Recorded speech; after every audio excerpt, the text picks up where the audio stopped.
Pessoal, espero que essa aula esteja sendo gravada. Tentei fazer a gravação anteriormente, só que eu não consegui porque a câmera simplesmente dá uma parada aqui e às vezes eu não consigo utilizar, né? Mas eu espero que vocês estejam conseguindo me ver bem, né? E hoje eu trouxe um tema para a gente abordar do seminário de nutrição de ruminantes, na disciplina de nutrição de ruminantes, né? Sendo esse seminário a continuação da aula que nós tivemos hoje de manhã com a professora Amália Saturnino. E esse seminário, ele é uma continuação da aula de manhã que acabou não ocorrendo porque a internet não conseguia funcionar, não dava certo, né? Vocês viram, o gato é assim mesmo, fica só pulando a gente, subindo a gente, pode me arranhar aqui. Não, então, vamos cortar essa parte. Da disciplina de hoje de manhã, né? De nutrição de ruminantes, a professora Amália Saturnino. E aí nós vamos, então, falar sobre esse tema do seminário hoje, que vai justamente dar continuidade à aula, que foi sobre microbiologia ruminal.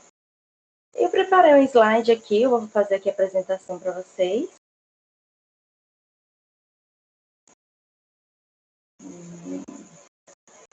Vou desligar minha câmera aqui, só um momento. E eu preparei um slide aqui para a gente fazer a apresentação.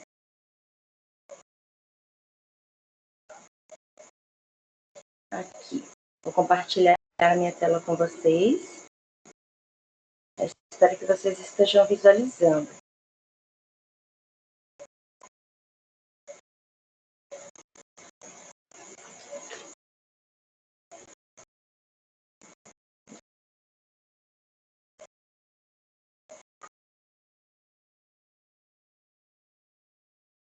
Eu estou compartilhando a minha tela, né?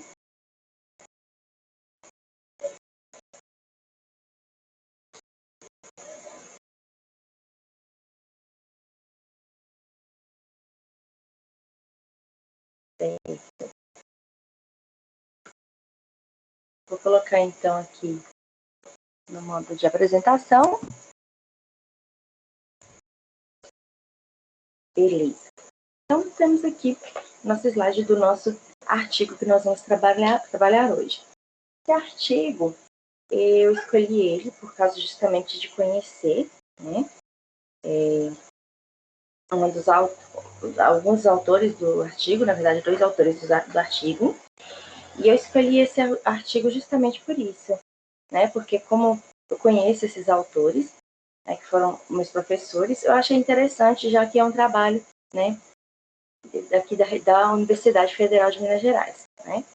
E esse artigo é a atividade celulítica de fungos anaeróbicos, de fungos aeróbios isolados do rumen de bovinos leiteiros alimentados com forragens tropicais. E aí, esse artigo ele foi elaborado pela minha professora Patrícia Natalícia Mendes Almeida. E a Patrícia, ela foi minha professora na graduação, né?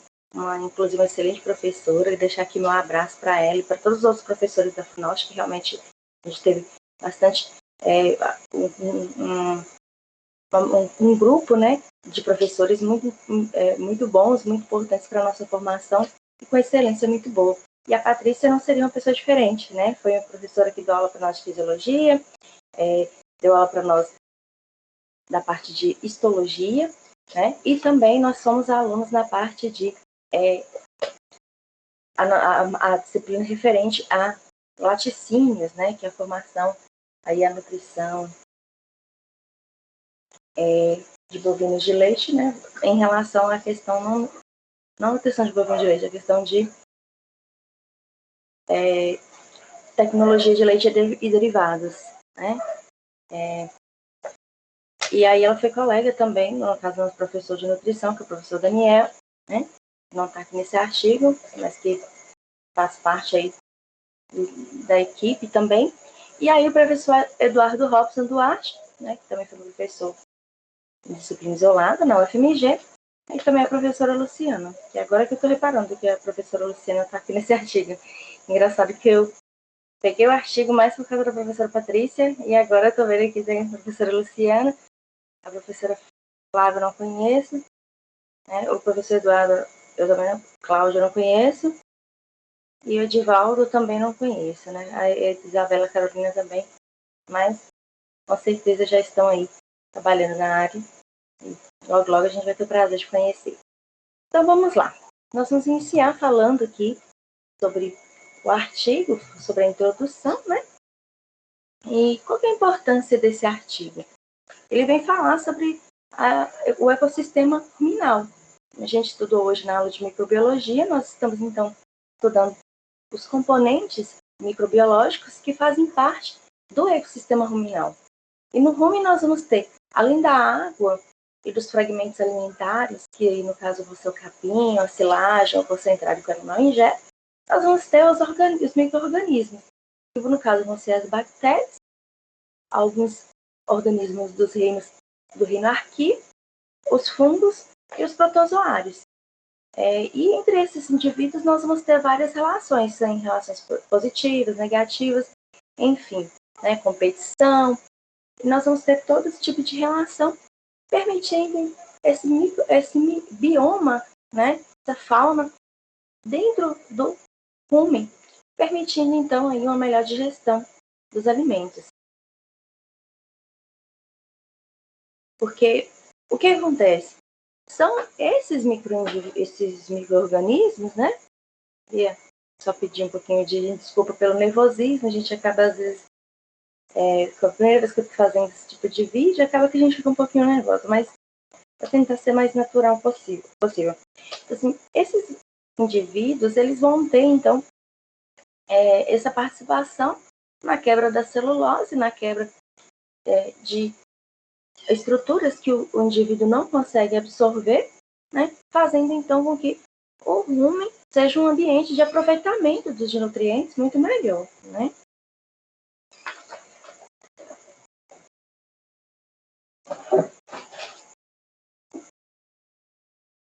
E aí, o que a gente faz? Nós vamos então observar que a taxa de crescimento das plantas em relação aos nutrientes, em relação o que está disponível no meio, vai influenciar, claro, aquele micro-organismo, esse bioma que vai existir dentro do rumen, né? E aí nós vamos ter também essa maturidade das forragens e o tipo de forragem, além dos componentes de água, nutrientes do solo, vão interferir, então, na forragem. Seja ela uma forragem que vai ser consumida a pasto, né? Ou aquela forragem que eu vou poder fazer uma silagem, como milho, sorgo, que eu vou utilizar, então, para um alimento armazenado. Então, independentemente dos dois tipos, né, os fatores ambientais na planta vão interferir na qualidade dessa planta, e é claro que esses fatores também vão interferir, né, no tipo de micro-organismo que nós vamos ter. Que vão ter alguns micro-organismos a mais ou a menos no rumen, de acordo com com esse tipo de planta que a gente vai ter disponível, né? E aí essa qualidade da planta ela vai ter justamente uma alteração na qualidade da dieta, vai alterar os ácidos graxos voláteis ou os ácidos graxos de cadeia curta, vai alterar a produção de nitrogênio amoniacal, questão também do metano, e vai aumentar, né? Quando a gente tem uma qualidade de dieta boa, a gente vai ter um aumento da população de bactérias e fungos no conteúdo ruminal, porque essas bactérias e fungos são desejáveis para poder fazer, então, né, a degradação do alimento forrageiro, né, que tem a celulose, que é rica em celulose, e o indivíduo, por si, não digere. Quem vai fazer a quebra inicial da celulose vai ser, então, os fungos, a colonização das bactérias, para poder, então, a gente conseguir, né, os ruminantes conseguirem absorver. Nesse caso aqui, nós vamos estar tratando de vacas de leite, né? Então, essa microbiota, ela vai, então, flutuar de acordo com as estações do ano, ou seja, de acordo com o teor de água, de umidade, a temperatura, o sol, nós vamos ter, então, essas alterações na microbiota ruminal ao longo do ano. O que é de se esperar, uma vez que, já que o alimento vai modificar a microbiota ruminal e o alimento se altera de acordo com o tempo, é de se esperar justamente essa interação de acordo com, né, as estações do ano também. E aí nós vamos ver aqui um pouquinho sobre a introdução desse artigo, e a gente vai vendo aqui alguns artigos que os autores utilizaram, né, para poder fazer um embasamento teórico de por que utilizar, né, estudar essa questão dos fungos. Então, é justamente porque esses fungos, eles têm pouca descrição na literatura, mas existem sim, né? Inclusive aqui na região norte de Minas, um artigo já vem falando que esse artigo é de 2014, ele é um artigo recente, né? Sobre o inóculo, né? Com animais, com vacas, com animais Nelore, criado em pastagem de Brachiara decumbens. Então, nessa pesquisa que foi feita por Abrão e colaboradores, os aspergilos foram 40% dos fungos identificados nas culturas, e também foram identificados o Schizophorus SPP, né? E a Onychocla, esse aqui eu não consigo falar direito o nome dele. Esse aqui é o Schizophyllum, o Schizophyllum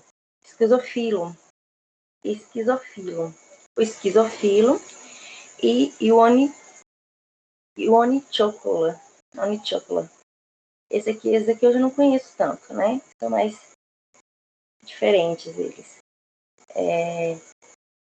Então, nós vamos eles conseguiram identificar essa presença desses fungos. Então, quando vai se estudar os fungos, como foi dito na aula de hoje, já a gente tem que ter uma base do que quais são os fungos que eu procuro, que eu preciso identificar no ambiente ruminal. Então, as pesquisas que vão verificar a ocorrência de fungo celulítico ruminal vão ter, então, o objetivo de pesquisar os fungos Fusarium, Penicillium, Aspergillus e Mucor, né? Que tem, então, a maior ocorrência de atividade celulítica. Esse já foi uma pesquisa realizada em 2008 por esses autores que identificaram esses fungos. E aí a gente já pode perceber que tem, né, o Aspergillus novamente aí. Só que aí a gente vai ter vários outros também que esse autor relatou, né? Aqui já no referencial teórico, na base de dados do artigo da professora Patrícia. E aí a biotecnologia de fungos não é segredo para ninguém. Ela tem os mais diversos fins, né? Como a produção de enzimas, antibióticos, aditivos e vários outros fins. No caso mesmo da quimosina, né, que é uma enzima proveniente aqui da retirada de líquido ruminal de bezerros, né, geralmente aí com menos de 60 dias, que morreram. Né? Então, ocorreu um acidente lá, você perdeu o bezerro. Né? Então, esse líquido ruminal presente, né, no trato digestivo do bezerro, no rumen do bezerro, que ainda não é um ruminante, né, o rumen a amadurecer desse bezerro, e é retirado e é produzido, então, o coalho, né, de quimosina, e produzido, então, os queijos. Né? O fungo da penicilina, né, que é o Penicillium notatus, também é muito famoso, todo mundo já conhece ele, né, que foi um fungo que foi descoberto por coincidência, onde percebeu-se, alguns anos atrás, que quando havia a presença desse fungo, as bactérias não cresciam, então o cientista teve a ideia de justamente utilizar essa essência para produzir a penicilina, que hoje é super famosa aí na medicina veterinária. Né? Então, quando a gente vem pensar em fungos, a gente pode fazer o uso, né, com o objetivo de fazer esse uso para vacas leiteiras. Smith e colaboradores em 2004 também perceberam que a adição de fungos, né, pode triplicar a produção de óxido de fungos anaeróbios no rumen de vacas leiteiras, podendo maximizar a degradação de fibras. Né? Então, eles perceberam, o artigo na referência teórica está um pouquinho mais bem explicado, né? Eu tive que resumir aqui para poder caber no slide. Então, eles perceberam que quando se faz essa adição, né, vamos ter, então, o crescimento de mais fungos, maximizando, podendo aí maximizar essa degradação das fibras. Umas vezes que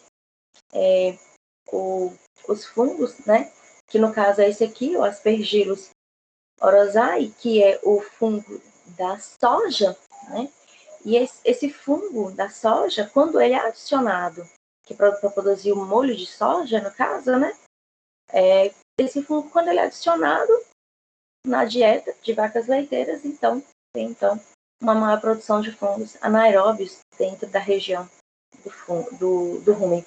Então, ou seja, existe essa interação, né, entre os fungos, permitindo, então, esse uso, né, para a nutrição. E outro fungo interessante também é justamente o Saccharomyces cerevisiae, né, que também que vai ser disponível também, que a gente vai poder utilizar. Vou só confirmar o nome dele novamente aqui, né? Se eu peguei o Saccharomyces cerevisiae, né? Tem que só confirmar. E aí, ele é utilizado também justamente para poder maximizar, né? Aqui no referencial teórico vem falando isso, para poder utilizar na nutrição também. É Saccharomyces cerevisiae, né? Que é o da cerveja. Então, né, ele também parecido aí com o outro que a gente estava vendo aqui, que é o Aspergillus oryzae, né, que é o da soja, que é utilizado aí para produzir o molho de soja. E aí, a gente pode ver aqui nessa imagem, essa imagem foi tirada da internet, ela tem apenas o objetivo de mostrar a diferença da parte vermelha, que está embaixo, que é a planta em idade avançada, uma forrageira qualquer, e ela mesma, essa mesma forrageira já ainda jovem. Então, assim, essa parte em vermelho representa a lignina, que é, então, essa estrutura que vai impedir o acesso ao carboidrato, ao amido, às pequenas doses de amido, né, que vão ter no caso das gramíneas, ou então ao amido do milho. Enfim, a lignina é uma estrutura na parede celular que impede o acesso aos componentes internos da planta, impedindo, então, a absorção de nutrientes. Então, quanto mais velha a planta forrageira ela estiver, então nós vamos ter mais lignificação. E quando isso acontece, a gente vem pensar que para as forrageiras tropicais seria interessante o uso de fungos como aditivo, que no caso é um aditivo microbiano para favorecer a degradação da parede celular, né, podendo aproveitar um melhor aproveitamento aí desses volumosos que vão estar mais lignificados. Então, por isso, com esse trabalho, o objetivo dos autores foi avaliar a atividade celulolítica de fungos aeróbios isolados do fluido ruminal de bovinos leiteiros, alimentados com forrageiras tropicais. Vou falar então aqui sobre materiais e métodos. Já adianto um pouquinho que é um pouco assim empírico falar um pouco sobre os materiais e métodos de outro trabalho, uma vez que a gente não executou esse trabalho. Então, assim, principalmente quando a gente vem falar de trabalho laboratorial, que são alguns detalhes, né? Então, vou descrever aqui os materiais e métodos e o que eu tinha percebido aqui de mais interessante também. Então, foi realizado aqui em Montes Claros, sendo que aqui está em torno de 646 de latitude, né? E aqui vai ter um clima tropical de savana. E aí, as coletas que foram feitas do fluido ruminal foram feitas de novembro de 2008 a agosto de 2009. E aqui a temperatura média fica em torno de 22, né, a 30 graus. E o índice pluviométrico em torno de 96 a 960 milímetros, né, aí no período estipulado aí de novembro. né, novembro até agosto, basicamente aí um ano aí de coleta, né, praticamente. Lembrando aqui que em Montes Claros a gente vai ter o 5º distrito de Instituto Nacional de Meteorologia, né, que nós vamos ter aqui na cidade, que tem ainda um fator benéfico para a gente ter mais precisão em relação a dados climatológicos.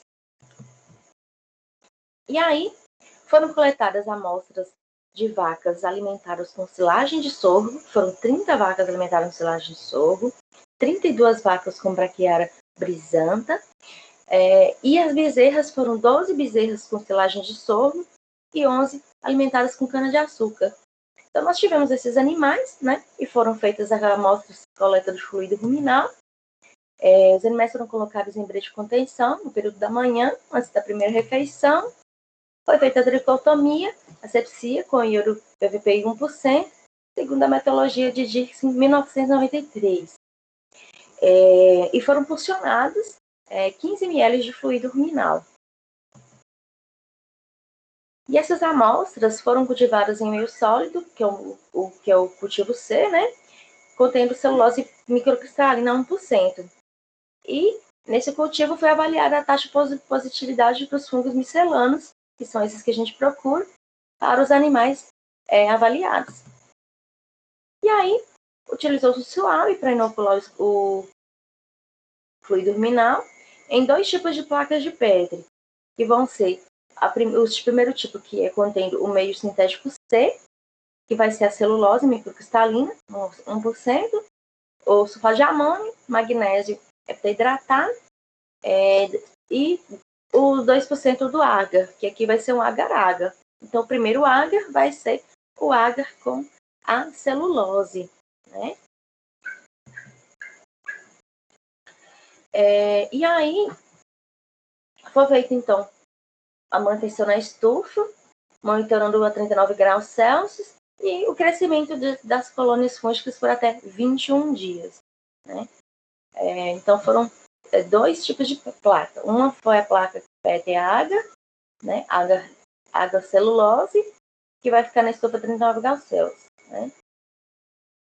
Por 21 dias. E a outra vai ser por 7 dias. A gente vai ver mais para frente.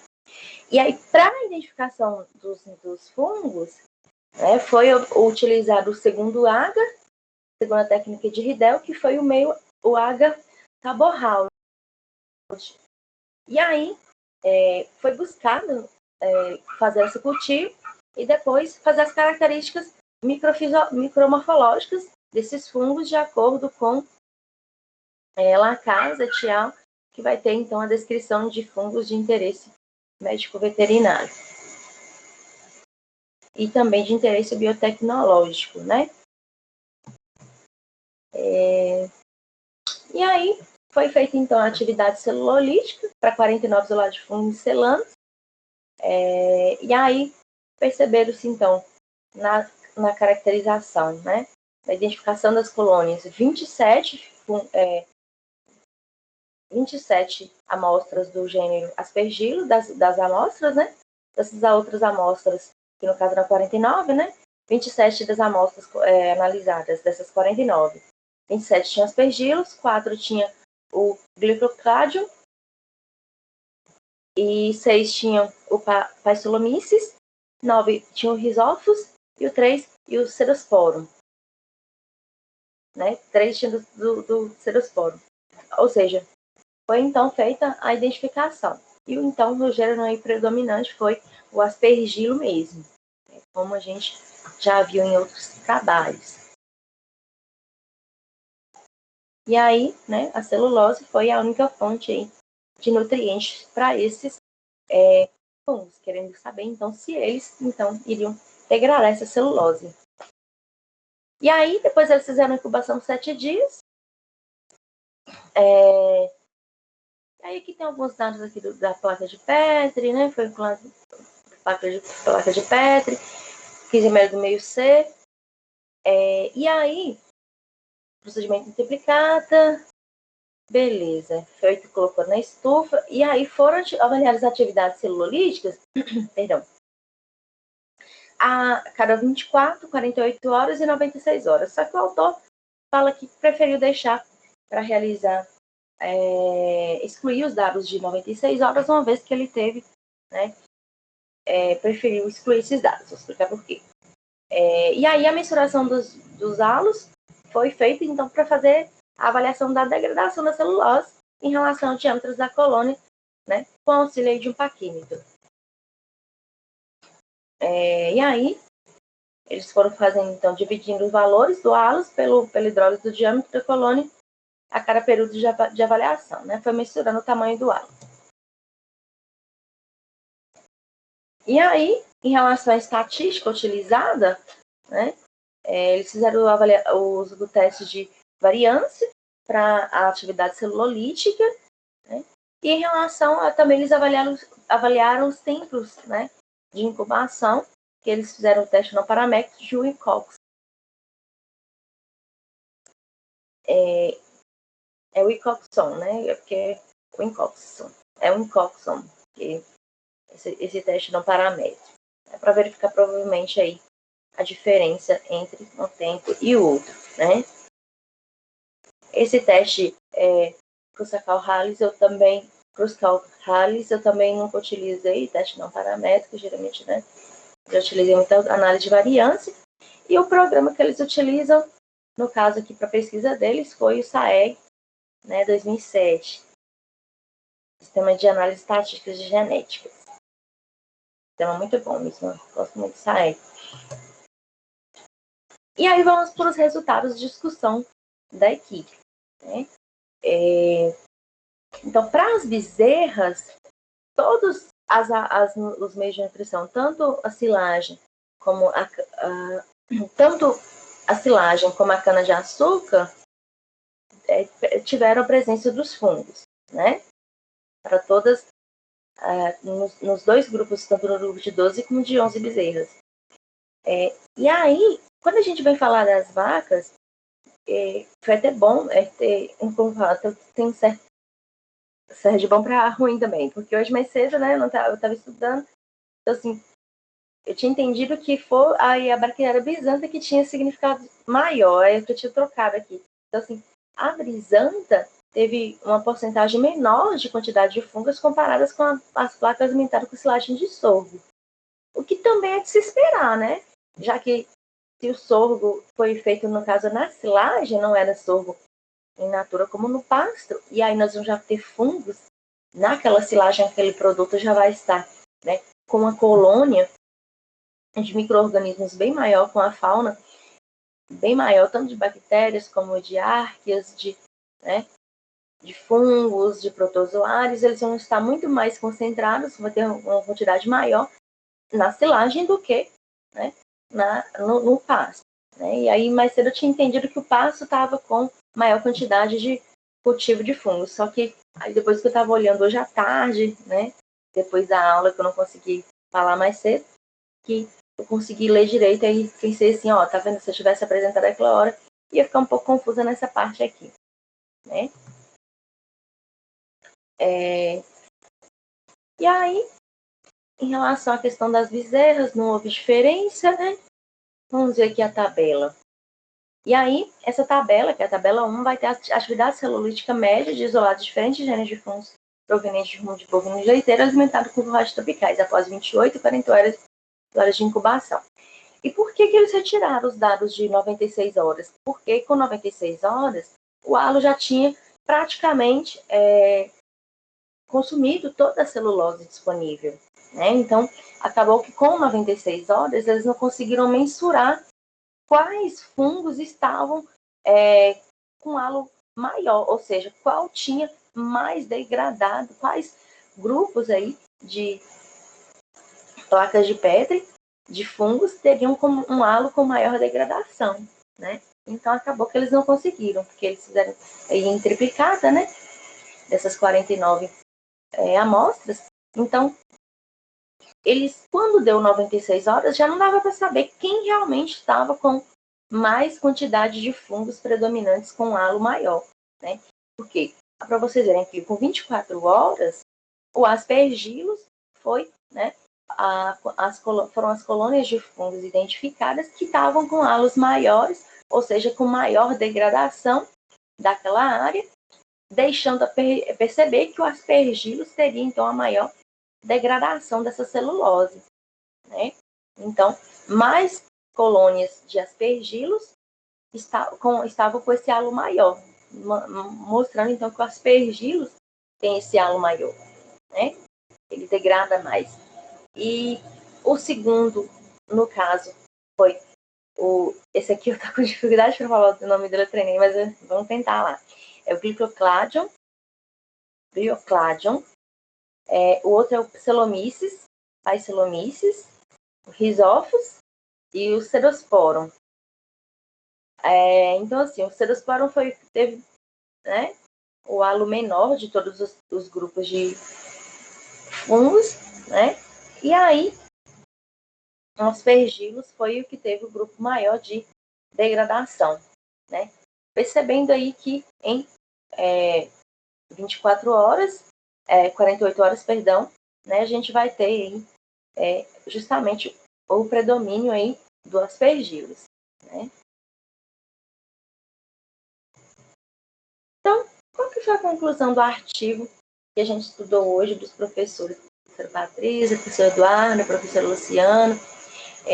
Foi justamente que os isolados dos gêneros Aspergillus, eles vão ter maior atividade celulítica quando comparado aos outros gêneros. E no caso aqui, que é o Rhizopus, né,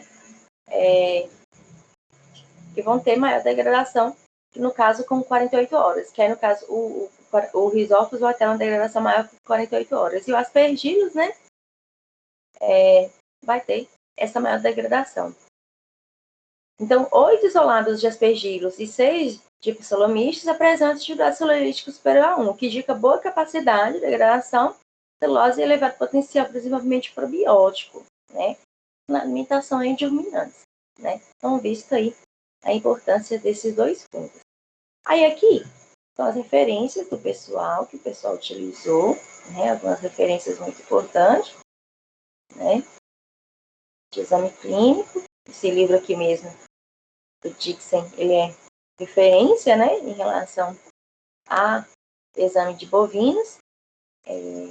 Na biblioteca mesmo a gente tem ele, né.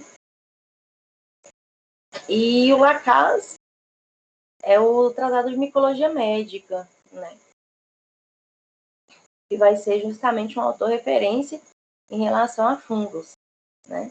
Então, eles vão ter esses dois livros, e ele é referência, né, em relação à questão de micologia. Eu acredito que eu já tenha visto ele tratar de micologia médica, não sei se foi na internet, né, uma grande referência aí, né.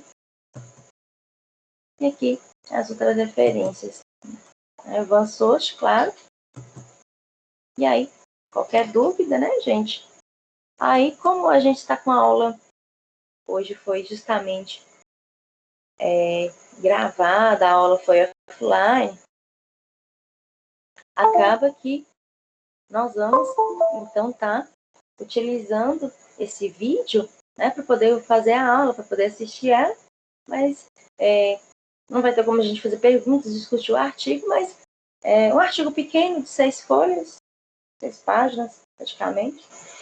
Mas eu achei muito interessante, porque esse tipo de trabalho, ele realmente tem, né, bastante foco no mercado, justamente pela questão da facilidade da gente vir pensar como aditivos fungos, né, e não as bactérias, uma vez que em questão de logística, os fungos, eles vão estar mais, assim,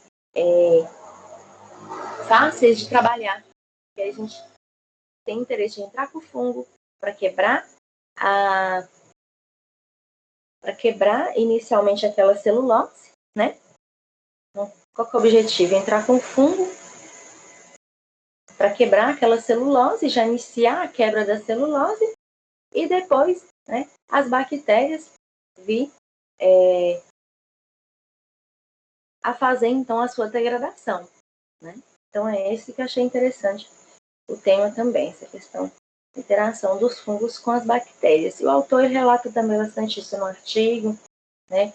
Deixei isso bastante claro também, para quando for, vocês forem no artigo aí, né? Deixei com vocês, eu vou deixar disponível depois. E acaba que fica bastante, né, interessante para uma boa leitura aí, para a gente estar acompanhando para essa caminhada agora, né?